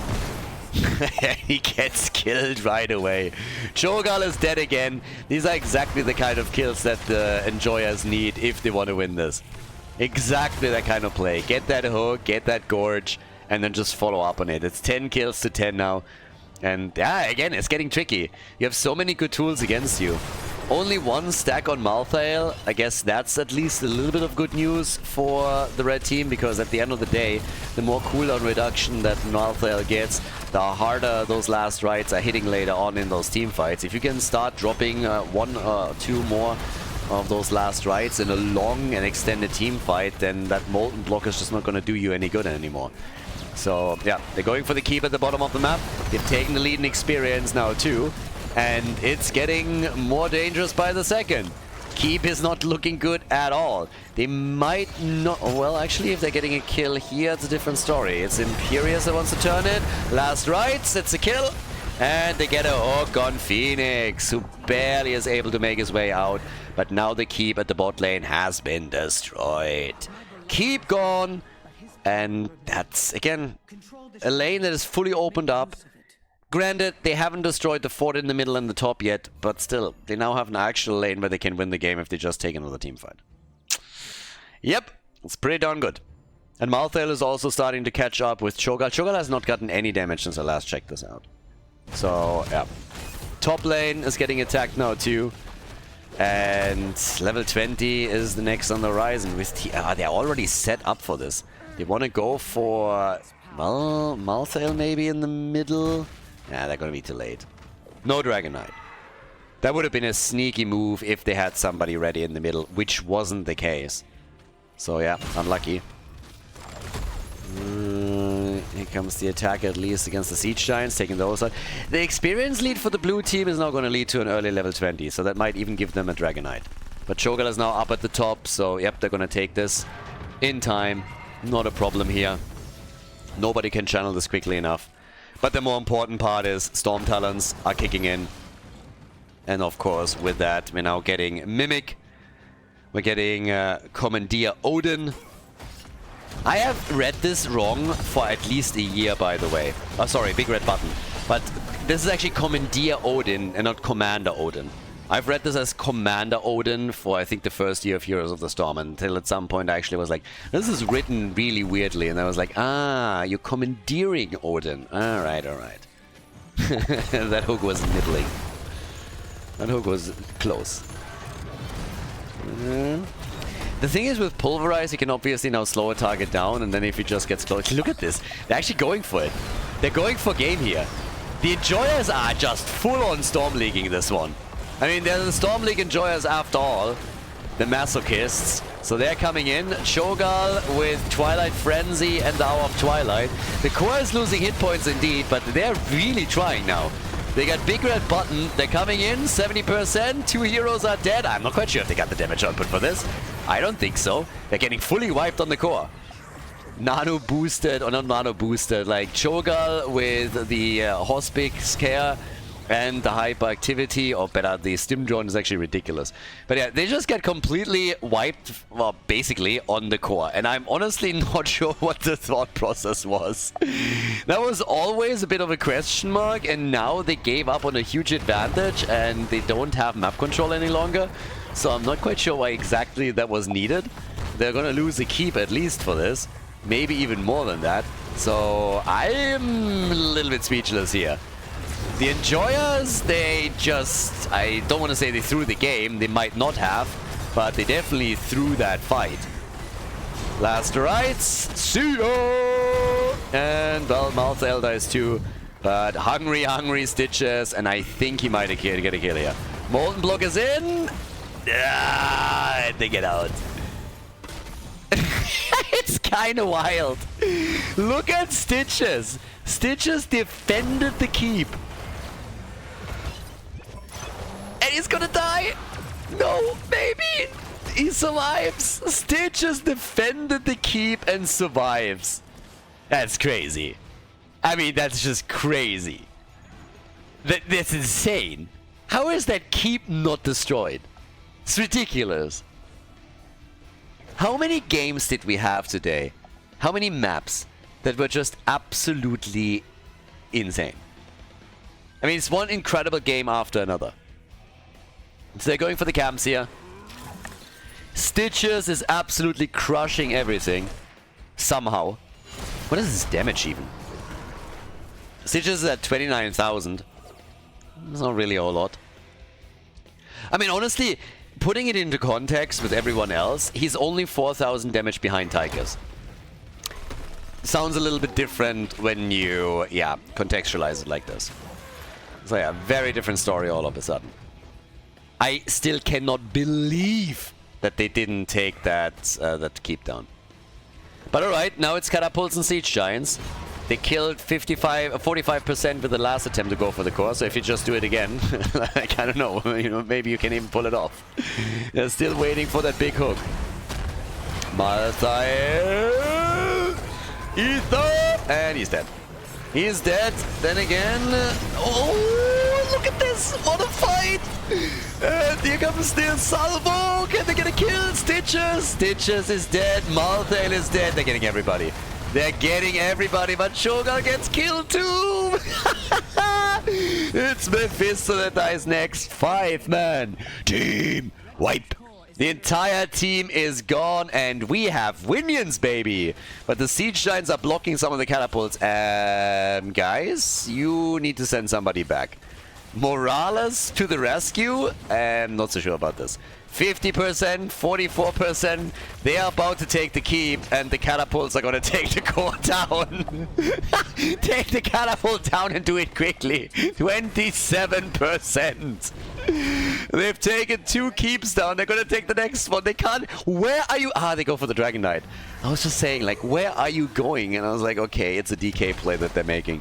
DK to end the game. All the keeps are now gone. This is ridiculous. Absolutely ridiculous. The Dragon Knight to end the game. It's gonna be a 5 versus 5, but with Cho'Gall and the DK, they should be able to pull that one off. I mean, it's all about getting to the core immediately. Cho'Gall is already on his way. Ult, by the way, for Morales is up, so she just needs to use it right now. Yep, does it, and this is exactly what we're having. Quick hit. And now they can end it. The cats, ladies and gentlemen, they're actually doing it, aren't they? Molten Block is in, the core is low, and Cho'Gall is dead, but the core falls. And that is game.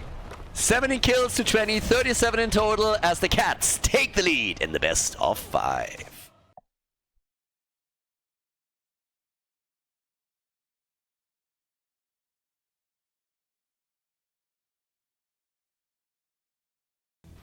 Alright, it seems that Cho'Gall is becoming OP when you're banning this many heroes, because now we've had multiple Cho'Gall wins, and the most recent one on Dragonshire in this series. The cats have therefore taken the lead, meaning this is match point. Match point for the red team, match point for the cats. The Enjoyers, they won the first map initially. They have an opportunity to bring this to a map 5 and to a conclusion, and we're starting with an Asmodan ban. Alright, so Asmodan gets banned, Zeratul gets banned as well. It's a huge map. Are there still globals available? Honestly, I'm not sure. I don't really think so. Zagara, they already banned her on Dragonshire, so of course now playing on Garden of Terror, they're going to do the exact same thing. So, yeah. And that leaves us with the final ban on the first ban phase. It's definitely going to be a spicy game. Greymin is banned too. He's obviously amazing when it comes to camp control. And the instant pick into Uther. That, I mean, honestly, you always have to ask yourself, hey, what do we really want to ban out here? Gravin makes a lot of sense, but Uther being up, Lavakal uses the opportunity right away, picks it. And it also means that I believe the Vikings are now up. They've been banned multiple times, but they are available right now. So that's big as well. That's a huge one. Abathur Arthurs! Yeah, I love Abathur here. Abathur can be massive for them. Absolutely massive. And Arthurs, again, you want to lock your tanks down quickly. There's not a lot of them available anymore. We get Gul'dan. And they go for Deathwing. It's actually a very quick draft, honestly. It's a pretty quick one.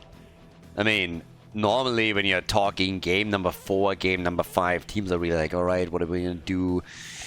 How do you want to play this out? And everybody is just like buying a bit of time for when lets the clock run out, but not so much in this game. So we have a lot of very fast picks.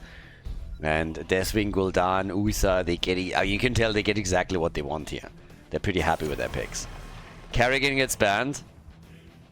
Yeah, that makes perfect sense, obviously. What do you ban now against the cats, though? You must see that Abathur immediately there's alarm bells ringing. Like, what can they copy? What would be a good copy? What can they play a symbiote with? Like, what are we afraid of? And Illidan is a very, very good ban in that context. Banning Illidan here makes so much sense. This is probably one of the, if not the best ban that they could have gone for. Because Illidan, there's not that many stuns. I mean, you got a Horrify, you got Uther with a stun, but still, if Illidan is able to survive, then you know you're going to be in a world of pain here. So that's a very, very good choice for them. We get Malfurion and we get Orphea. That leaves us with Drachia as the final pick. I guess technically you can still play in Arthur's main tank, but I want to see a bit more for Abathur here, if I'm completely honest with you. Is that our first Valera game? Oh, Alarak and Mal'Ganis. Alright, I'm here for it. Mal'Ganis at the front, plus Deathwing, plus Alarak. A lot of, I mean, like a big meal chip for Gul'dan. A lot of front line that can keep Gul'dan safe. And that leaves us with the final pick. So, what ties the draft together right now? They definitely need another melee. They need somebody that can also, where Abathur can assist a lot. So, what is the choice here? What are they going to play? Cats can end the series. They can win this with a 3-1 if they lock this in. And they go Bambi. Ooh, that makes Arthur's the only frontline for them. Ooh, I'm not so sure about that. Again, we'll see. So, Garden of Terror, match point number 1 for the Cats. Let's go. Well, here we go. Game number 4. Match point number 1 in this series here in the losers bracket. The Enjoyers, they have to win 2 in a row if they want to move on to the next round of the tournament. We got Aether on Deathwing, Arian on Alarak, Lavakal on Uther, Itrax on Mal'Ganis, and Alvaros is playing Gul'dan. To the right side of the map, the Cats with Captain Rex on Malfurion. We got Commander Rex on Orphea. Erath on Arthur's, Mistake on Abathur, and Drachia is playing Lunara. Rhyme and Reason picked on level 1. And we're off to the races. Here we go. Okay. What you got? Level 1 on Quant. And for Alarak we get the overwhelming power. They definitely need some. They need a little bit of overwhelming power if they want to make a proper play here. But, yep. Down to the bottom of the map. I mean, obviously, as long as Abathur doesn't have his ult, there's another big question, and that is that something that the Enjoyers can exploit? Bambi can always... I mean, they're not lacking damage. This is like one of these typical setups where you have actually 2 range damage dealers, but the fact that there's only 1 melee is a bit of a concern. Now, you have an additional support in the sense that Abathur can go for some shielding. He can also later on copy Arthur's if they want to have like 2 of them in these fights. Gul'dan is, by the way, going for the Saki build. Has already started here with the Chaotic Energy on his Drain Life. But I'm fairly intrigued by the draft that the Cats are playing. They must believe that this is something that is going to work well for them. Yeah, to be proven. Let's just put it like that. Camps are already being stolen away from them, I suppose, here. So yeah, that's one thing. And Arthur's Howling Blast might have just saved his life. Even with the Amethyst support, that was a bit of a question mark. So yeah, he's gonna get away. Gets dropped off his mount once again, but now they can try and turn it on Alarak. There's the root, and that's a kill. Kill number 1, Alarak gets Alaraked. Okay, so that is an easy kill right there. Alarak over chasing it a bit too much and didn't see that there was a rotation coming from the red team. And now, well, they're going for the next fight. Malfurion has to be a bit careful. He gets toasted quickly by Deathwing. And then there's also the plays from Gul'dan as he's trying to go for a bit of an Echo Corruption play. But yeah, experience obviously tilting slightly now towards the cats. Bambi is dropping some acid on Aether's Deathwing. And we have the next camps taken. I mean, at 1 minute mark, you're normally rotating around and getting the camps, and getting a bit of wave clear on those lanes, a bit more lane pressure, trying to push it into some structures. There's nothing insane happening at this point just yet. We had 1 kill, that's it. But now that the seeds are starting to spawn, the teams have to decide how much they want to engage. And it seems like the cats at least are willing to be a bit more aggressive around this, even if it's just to buy them some time here. So they're going for Mal'Ganis. Gotta be careful though. With Abathar, again, the problem is you have only 4 hit point bars in the game until he has level 10. And Bambi is still all alone up at the top lane. And yeah, well, they're going for a bit of Mal'Ganis damage. Good damage, by the way. Really nice damage. Good follow-ups, too. Forced Uther to drop a couple of heals. Itrax is still completely alive. Stacks are coming together for Gul'dan in particular, but also for Uther. Deathwing, when he goes up against Lunara, should just be able to eat her, by the way. There should just be an ability, he lunges forward, he goes and just eats her. I mean, the fuck is this shit? You got literally a deer sitting there. This is breakfast. Like, this is breakfast. So Deathwing is going up against his breakfast right now and has to act like this is a serious fight or something. It's a dragon. Like, it's a dragon against a deer. Like, what are you talking about? Like, that's breakfast right there. It's not even breakfast. That's a snack. That's all that it is. Deathwing should be able to just snack it up. We need some interactions like that in the game. You draft Deathwing against Lunara. Every 5 minutes, you get an insta-kill against her. Just an insta-kill. You get close enough to her like this, and she gets eaten. Spits out the corpse or something. That should be a thing. But yeah, I don't know. Blizzard missing opportunities left and right there. Now, we got a kill against a kill. First seed obviously went over to the blue team. Position of that thing was way better for them. But now that we're heading into the second one, different story. And I'm still worried about the fact that we have so many melees on the side of the Enjoyers and only Arthurs for the cats. That worries me a lot for the red team. I do not know if they can be successful with this. Bambi gets killed at the top. A little bit more sadism for Alarak. And they're trying to make a bit of a play there, but I honestly don't see it. Happy to be proven wrong here, but how are they planning on controlling these fights later? Yeah, Saki build is nearing completion. Quest is completed. Can obviously follow up later on a bit more. Mule is definitely in the wrong spot. You want to drop that mule here. Not there. I guess he used the minimap or something, because once that this is like sniffed out, it's immediately gonna get destroyed.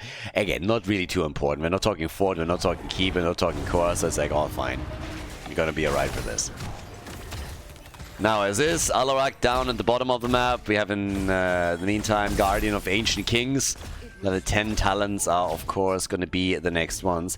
Death Coil build still, and Bambi gets caught. Oh dear. So she is dead. Bambi's gone. And that is nearly level 10 in the hands of the Enjoyers. And now the party really... Oh, look at that. Yep, Arthurs and Abathar get a kill. Okay, A+. Counter-Strike is in. Mal'Ganis hasn't made a choice on this one yet, but here comes the next seed. And that is potential Garden Terrors. They need level 10, they need it quickly. So, yeah, any second now. There it is. Level 10 abilities. And now they need to try and interrupt this. Arthas is already getting attacked. Deathwing is jumping in. Where are those heals when you need them? Well, there. The Horrify still came through. They are trying to turn it on Itrax and Mal'Ganis. Divine Shield is out. Nice. His ult did not come in. Syndragosa. Yeah, why Army of the Dead? Even him as a solo melee, he just goes Syndragosa instead. So they're chasing them away. They still got the damage output. A lot of poke happening from a distance with Thornwood Vines too. The copy on Orphea, so even more range damage dealers. But yeah, they need that channel and they need it quickly. Mal'Ganis is dodging as much as he can. Don't look him in. There's the Howling Blast, alright. Able to drop at least that. Can they get a kill? Well, it's the copy. No, it's actually Orphea that falls. Orphea is dead. Malfurion is dead. And, I mean, I don't want to call it too early, but this looks to me like the beginning of the end, honestly. Because that is Garden Terrors, it's 5 kills to 2, 2 heroes are gone, and they are going to be in more than a bit of trouble. They're going to lose a lot here. Yeah, I don't know, but that's the problem, right here. You're really in dire straits if you just rely on a single frontliner. If you get kills quickly, then hey, by all means, maybe you can pull that off. But now they're losing ground at the bottom of the map. Deathwing is up at the top and trying to make the same play here. Then at the same time, we now have at the bottom of the map, this one easily destroyed. There's nobody even trying to defend this. 5 kills to 2, damage output, 18,000 for Abathur, 18,000 for Gul'dan. I honestly expected them to get a little bit more damage done with this. At least they're breaking through the wall. To be fair, it's not even 10 minutes into the game, so obviously the Garden Terrors, they are not hurting that much yet. But yeah. Syndragosa again, not too successful here.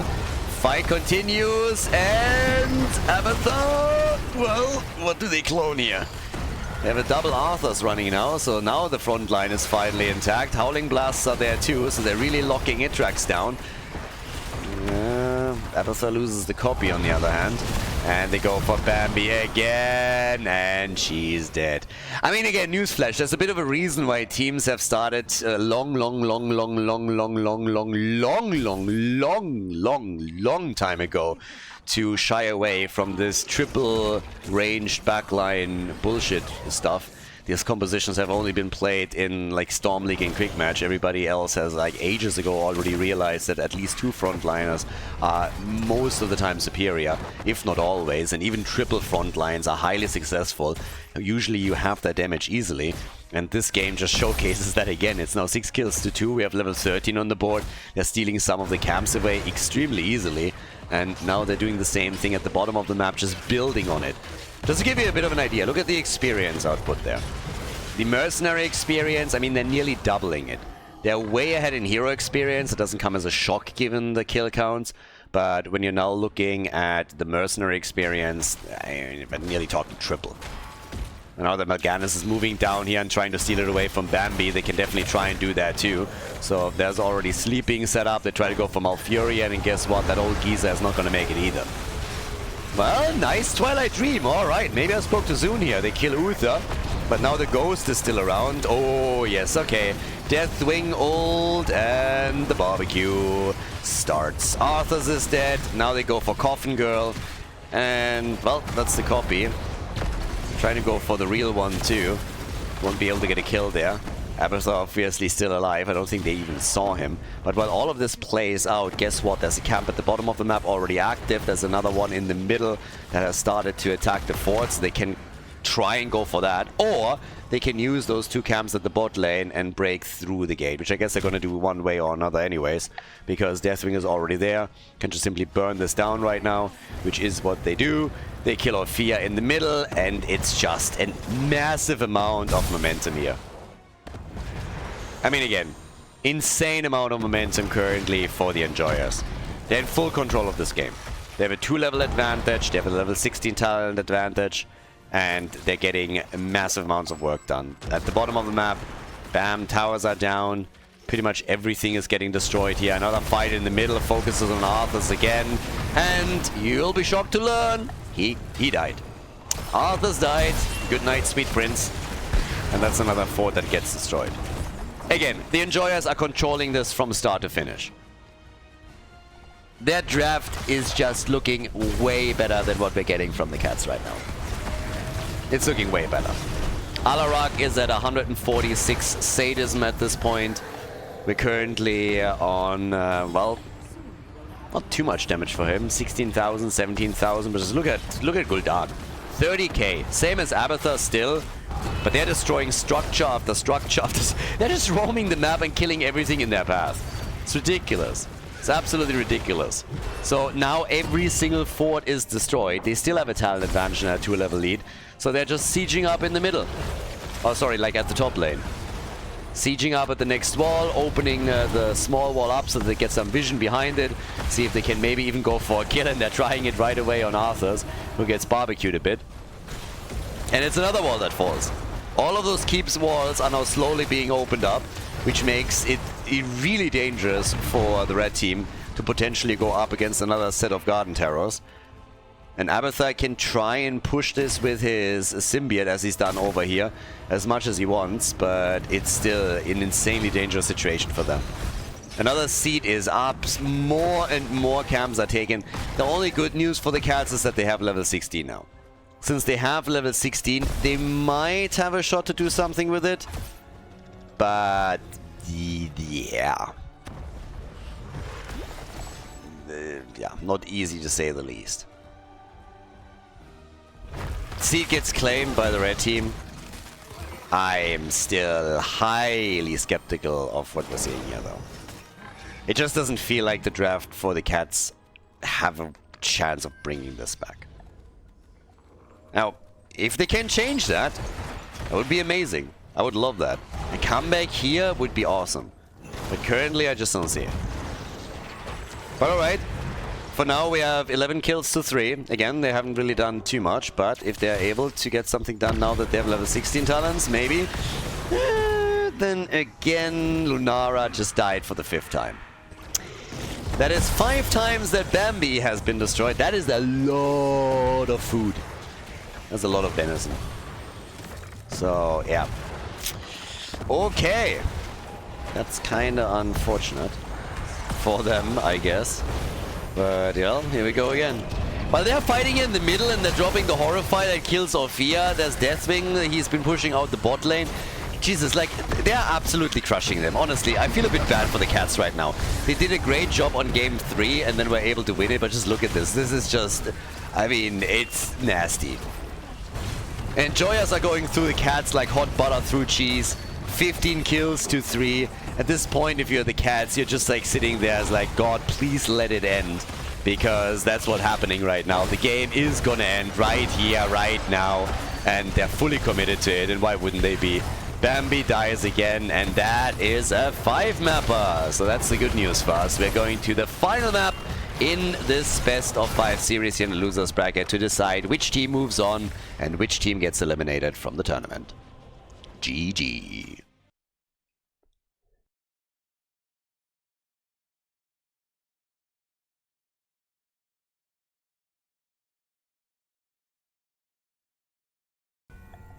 We're going to the final map. It is a 5-mapper, everybody. We're going to the distance. Oh yeah. Infernal Shrines, the last map. And now, of course, it's getting real wild because we have 62 heroes that are unavailable for the draft here. 62? And you ban another 6. So 68 heroes banned in total. Which is kind of bonkers. Zagara and Zeratul get immediately banned. And here's also where it starts to get real spicy, because you have a couple of roles that are in real danger of just being banned out or just entirely unavailable. And that is, first of all, healers and also tanks. So frontline and on the support side, you have to really think about now, okay, what do we want? Are we banning something out? Do we pick something away? And they are not targeting any of this in the bans, at least. So, what's first pick? It's Zul'jin. Already love it. Game hasn't even started. Draft has just barely begun, and I already love it. A Zul'jin first pick on Infernal Shrines is what we're getting now. So right from the get-go, they're saying we need axe. We need a lot of axe. Gimme axe. Yeah, it's Zul'jin. And Alexstrasza plus Azul on the other side. Now, that leaves us, amongst others, with a potential Lili. Honestly, you could have still gone a bit bonkers here. You could have seen some of the supports banned out, double picks, ban on the 3rd position. Still quite a few tricks. But again, let's see what exactly the Cats now are doing. The last game, it was a little bit embarrassing. It was really not good. Now we get Zarya and Whitemane. Alright, now we're talking. I mean, they're all going for Suljin as their main damage dealer, Suljin as their hyper carry, essentially. And I can totally see this. Suljin is a beast. At least in this context of this many heroes banned out, and obviously us going into game number 5. So yeah, this is big. This is pretty huge. D.Va gets banned, but just Whitemane and Zarya together with Suljin alone is already a very, very big play. The question is simply, what exactly are the Enjoyers going to do in regards to damage? What is their weapon of choice? I'm still waiting for somebody to finally drop Murky and, let's say, Phoenix, and go Octograb plus brrr. But, yeah, haven't seen that in a hot minute. Could still guess played with some other heroes too. Tassadar gets banned, yeah? We're now in a scenario where Tassadar is all of a sudden getting banned. Barely being played. Illidan is also up, by the way. He was banned on the last map, so you can technically still go for an Illidan pick as well. Zul is already fantastic to control the side lanes. Just rotate, take the wave clear. But they need damage. They need to have a tool to deal with Suljin. At the beginning, he's not that big of a problem, but once we're in the late game, different story. Alright, baby. Khaldor and Artanis. Yeah, Khaldor, if he gets the damage connect, if he completes his baseline quest, he's gonna have a good output. His problem was always just simply that he dies too quickly. He doesn't have a lot of hit points. He's very, very squishy. And, well, for the Cats, it's a bit of a do-or-die moment for both of these teams. You win, you're on the top 4. You move on to the next round. Kira and Rexa. But if you lose, you're out of the tournament. So, draft is done for the red team. Final pick for their opponents. We have Rexa, we have Zarya, and we have Kira. A lot of shields, heals from Whitemane. They got all of that. And of course, right now, let's go and see what the final pick is for our final map in this best of 5 on Infernal Shrines. And it is Gazlowe. Give him the clamps. The one-man wrecking crew, baby, to round out the draft. Love it. Let's go. Infernal Shrines, the final map between the Cats and the Enjoyers. Prepare yourselves for battle. The Enjoyers against the Cats.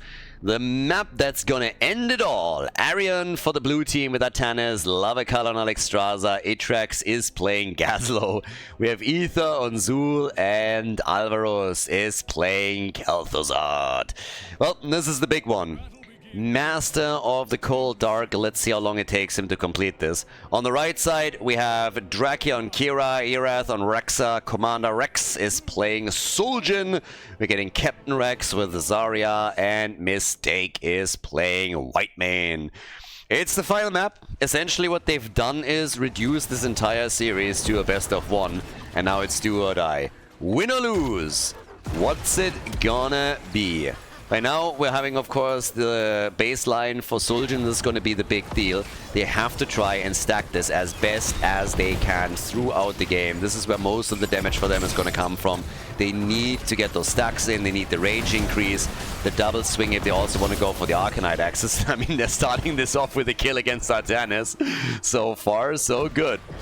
Tannis gone, and that is essentially all that Trash Tannis is good for at the end of the day anyways. He's a damage sponge. So you just try and keep him alive for as long as you can, and then eventually he gets killed.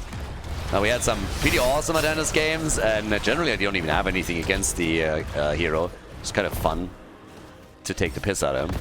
But yeah, these, I mean, again, they're going to try and go for a couple of gold swaps here. They can make a couple of plays with him as the game continues, and in other contexts, of course, he's even more of an asset to the team. but only if you're banning out 62 heroes, I suppose. But either way, as is, we're now looking at the first blood in this game. They're going over from one camp to another, and now realizing a little bit too late that the blue team has actually prioritized the camp at the bottom of the map. Not that they can do anything about it, but a couple of hits are already coming. And again, for Suljin, it's important to get to level, or not to level, to 15 stacks as quickly as he can. Simply because that will allow you to get some range increase on the auto attacks, make stacking even easier. As the late game comes in, you want to get those numbers. And if you are playing around your axis, around the Arcanite axis on level 7, then you also want to have the double swing. And honestly, this kind of helps Suljin quite a bit here. Now, he's going to be the target as all of this continues. Best way to prevent Suljin from stacking is by killing him. But he's now sitting on 5, he's sitting on 6, got a couple of hits in here. They sacrifice Zarya for that. But again, as long as Suljin gets into the late game, they're going to be totally fine here. They are the team that scales. They scale exceptionally well. You don't want to in too hard at the beginning and all of a sudden run it down mid or anything. But if they are able to just get Suljin into a good spot, the early game doesn't matter that much to them. You gotta get there though. Easier said than done. So we'll see, we keep our eye on it. Khaldor is in a similar situation. For him it's also super important to get the stacks together here. I've been talking about it at the beginning. But yes, you want to have that extra spell power, of course, and also that glacial spike. So there's a lot of utility that you can get out of him. He is still very squishy, so if anybody gets to Khaldor, it will likely end with him falling. But this is pretty much what they can try and pull off here. Camps are taken by both teams, that doesn't come as a shock. Shrine is active in the middle now, and we have a Frozen Punisher to fight over, so this is already a big and important one. And it starts us off fairly even. Gazlo obviously is also an absolute tool here. I mean, he went into the rocket boots as his level 1 choice, following it up with the hyper focus coils, and we already got the first few turrets up as Kira comes in. Whee! Getting a quick swing and zoning them out fairly nicely here. Suljin is a bit low, but again, he got also some stacks out of this, and at least for the time being, the blue team has fallen back a bit. Not too much yet, but yeah, few mates are coming. Alright, so far so good. They try to go for Kira. Also, Misha gets attacked, and Suljin is still getting hits in. He stopped stacking, but instead went for the objective, and they grab it. Objective is taken, and Suljin is still getting hits together. So now we're seeing him on 11 already. He's getting so close now to get his range increase. This is pretty decent stacking for the early parts of the game, so this is not really bad by any means, and I would expect Arcanite Axes now, and he goes for them. Arcanite Axes are in, and now he can really prep for the late game as all of this continues. So already we're getting the Punisher, I'll defeat it pretty easily. They go through the wall, or at least parts of it. And they go for Zarya as well. But while they're attacking Zarya, Suljin comes in, goes off against Khaldor, and gets himself some extra stacks, which now propel him forward towards 12. Now, they are losing a little bit of ground. Zarya has now died for the second time in a row. But again, it's all about getting Suljin to the late game.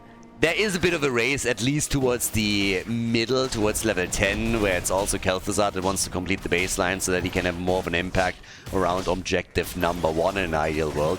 And since they're roaming around the map, they might get another kill, and it looks like they will. Nope. It's a kill against Zul. So Zul goes down, more stacks for Suljin. And Suljin is by now on 14, so range increase is nearly there. Yeah. The way that this is going right now makes me a bit worried for the Enjoyers, I'm not gonna lie. They need some momentum. Now, they have a lot of good tools, don't get me wrong. They have, for example, Zul that easily can roam between the lanes. They have a lot more wave clear with that alone. But at the same time, the damage output that we're going to get from Suljin eventually should be pretty insane. And then it's a question, how exactly are they going to deal with this?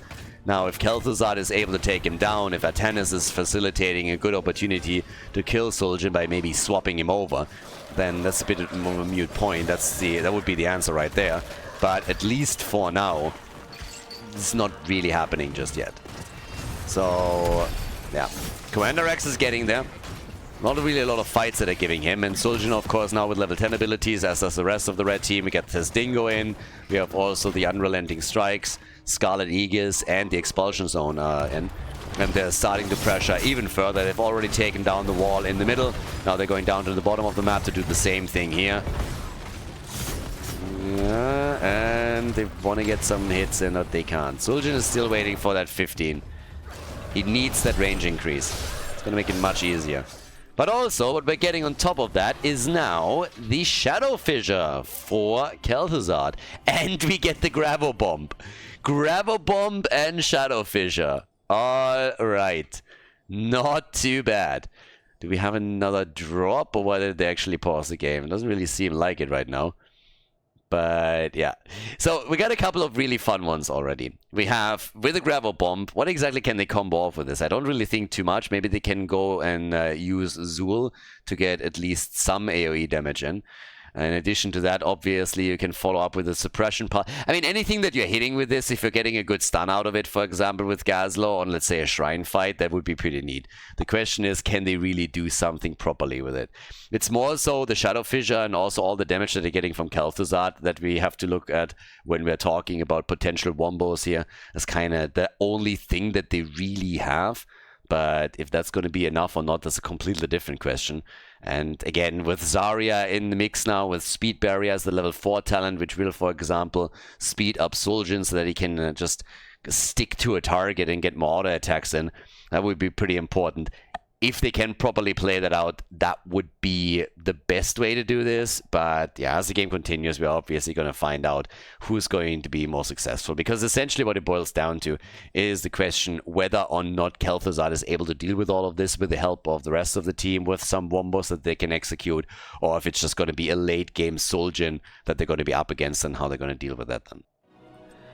Well, problem solved. Apparently he heard many voices or no voices, depending on whichever hero or player you believed on the blue team side. So voice issues are now resolved, and that leads us straight into Shrine Fight number 2. Ooh, we also have Poison Nova. I completely blanked on that. It's been a very, very long day, guys. Very long day, and I think you can hear it also in my voice. It's been a pretty rough one too. Fantastic games, obviously, so yeah, I'll definitely take it. But I'm not gonna lie, I'm very happy. As much as I enjoy Meta Madness, and this has been an absolute blast, it has been light, the games were amazing, but I'm also insanely happy when the tournament is over. I mean, the last couple of weeks I'm skirting past a bit of a burnout multiple times, honestly, and I am more than exhausted, to say the least. But the finals are tomorrow, and it's gonna be brilliant. If so far the playoffs and the qualifiers are any indication, and this game of course is just awesome. Everything that we have here, Zul'jin now finally getting his range increase in a second. There's already the ult of Artanis though, putting him immediately on the back foot as they're blinding him for a moment. But the hits, they keep coming. They're trying for the objective, but it's the blue team that walks away with 30-0. And then the cats are realizing, yeah, this is most likely not gonna happen. So they didn't really get anything out of it, not even a lot of stacking. They've now sent Kira into the middle to at least get some structure damage in. So there's that. And up at the top, they are starting to bait it over. The Punisher, at least that's the game plan, there it is. And whoa, Rexa gets slowed and killed. Nice, the Shadow Fissure connecting beautifully here for Kel'Thuzad too. Finally, the ranged increase is there for Commander Rexa. He got that at least. And he's honestly getting a few additional stacks on his level 7 that are helping him too. But destroying the fort here is a big win for the Enjoyers. And here's all of the momentum that they're bringing in. All of this is happening, by the way, without Kel'Thuzad completing his baseline. So he's sitting at 25 stacks, meaning there's a lot more room to improve his damage numbers. And yeah, they just don't have the same wave clear. So when it comes to wave clear, there's absolutely no contest on who is taking it here. No contest whatsoever. The blue team is absolutely bodying them on that. But, well, here's the fight. Once again, blinds are in, and big hit! Huge! Massive, massive move by Kel'Thuzad. It gets him 3 kills, and now they're going for a follow-up. Rexa is dead, and that was just big boy plays. Guys, the Enjoyers, they are trying for the top keep. They're really trying to snowball this heavily. What a beautiful combo from them. They got womboed hard in that encounter, And now it might lead to Suljin getting destroyed too. He has his ult. Needs to use it. And does. Uses the ult. Is able to get away here. 17 stacks and 23 on his stack talents. But damn, they just lost a lot of momentum and ground on this map. 6 kills to 2. Awesome plays by the Enjoyers, to tell you the least. But yeah, the game is not over. But this is exactly how the blue team can win the game. Eye of Suljin on level 13 now. And yeah, a few more camps to be grabbed, particularly, of course, those Khazras. But this is the way that it has to be played by the Enjoyers. You go for some choke point plays, you're coming in, you're getting the Wombo set up with Gazlo, for example, and then it's just Khaldor dishing out the damage. And just to give you a bit of an idea, Khaldor is now at 25,000 damage, we have Suljin on 21,000, so he's also getting good numbers. Nice dodge, making sure that he's not getting hit by that. And a 1v1 from Captain Rax against Arion here, which honestly Atanis should not really go for, because essentially all that he does is give Suljin stacks, and that's the one thing that you're trying to avoid as best as you can. Blind is in again, but those axes, they are still swinging. Got to get those Arcanite axes. Suljin now on 23. If he makes it to 30, he's going to have the double swing on his level 7. And that is going to help him to stack even faster. So, yeah. They should try delay this for as long as they possibly can, because once Suljin is there, once Captain Rex has the 30 on the baseline, his level 7 is also going to start chunking, and chunk hard. But alright, we're not there yet. Next objective is going to be at the bottom of the map. Over here the fights are still continuing, and the shrine is now activating. And the good news for the blue team is they nearly have level 16. They're going to have it for the fight itself. And that immediately begs the question, what are the cats going to do? Are they actually going to fight? Or are they just going to sit there and say like, well, unlucky. We got to wait this out. We got to try and get level 16 while they get the objective, and then we defend against the Punisher with even talents. That's the other option. And that's the option that most teams would go for. On the other hand, they of course want to brawl a little bit, because it would allow them to stack Suljin. So they are in a really shitty spot. They don't like this at all. They will hate this. Kira's at the top for that reason. Commander Rex is sitting there and is like, yeah, I don't really feel confident with this. So they give it up. They give the Punisher up. They get experience in the middle at the top. They get to level 16 and they're going to use it for defense as expected. Obviously, they have to push this a little bit harder up at the top side. 37 stacks. There's the Arcane Punisher right now. And with the tower getting destroyed here, and with those minions that you just picked up, they are finally on level 16 themselves. That gives us also wrong place, wrong time. But defending here might be easier said than done. The fight is happening. Even talents for the two teams as they're coming through with it. And that fort is getting destroyed within seconds. Once again, the combo attempt. But only Misha gets caught. Now they go for Kira. And she gets out. Good shield from Zarya. That one was important. Yeah, so they get away here. But they're just getting pushed. The pressure is insane. And the Enjoyers are here with only 4 heroes. Atanis is in the middle right now. But the pressure is absolutely incredible. And it's way too much for them to handle at this point. So yeah, a few more hits are coming from Captain Rax, but they're losing ground, and they're losing ground quickly. And Suljin is not getting the numbers in yet. He's sitting at 24 stacks on the baseline. We're already 13 minutes into the game, and he still is not at 30. And we have him therefore only at 31 on his level 7. So while his damage output is definitely the top damage for the team, and he can nearly keep up with Gazlo, with Zul, and also with Khaldor, it's just not enough. If you want to go full hyper carry with him, you gotta have more. You gotta have more than that. So, yep. They haven't taken a single fort down. They got one objective early on, was the first Punisher. But right now, they need something, and they just don't have it. Suljin hasn't died yet. Neither has Whitemane. But where are the fights gonna come from? Few more hits, yep. Captain Rex still doing the best that he can, but if you don't stack that baseline, then you are not going to have a good late game. And it's tough. It's tough for them. Yeah, so shields could come out again. Glacial Spike is in. A few more hits from them lasers. And the next objective is up at the top. And that's every single objective that spawns from here on out is going to be a problem for the cats. For a simple reason. They don't have a single fort left, which means... Well, actually, that's not true. They have one fort left in the middle. The question is just for how long. But since they don't have a fort at the top and the bottom, and whenever there's a shrine that spawns there, it essentially means that they are not going to have a fountain that they can fall back onto. Suljin, careful. Yeah, didn't go for his ult yet. 28 stacks for him now. Few more hits coming in. White Mate is dead, and Suljin is only at 28 stacks. Misha dies too. Unbearable. Peter has been informed. Kira dies, and that is a play for keep potentially. It's actually kind of funny that without the double swing, he's still on 41 stacks now. So, yeah, they're tapping the fountain. They're coming in for this again, but the keep is about to get destroyed. There's another kill. Suljin is finally done. It might be too little too late. They're already about to lose keeps here. First keep is gone. One keep is low. Suljin dodges everything. The double swing is giving him some extra damage. And he's getting the numbers in right now.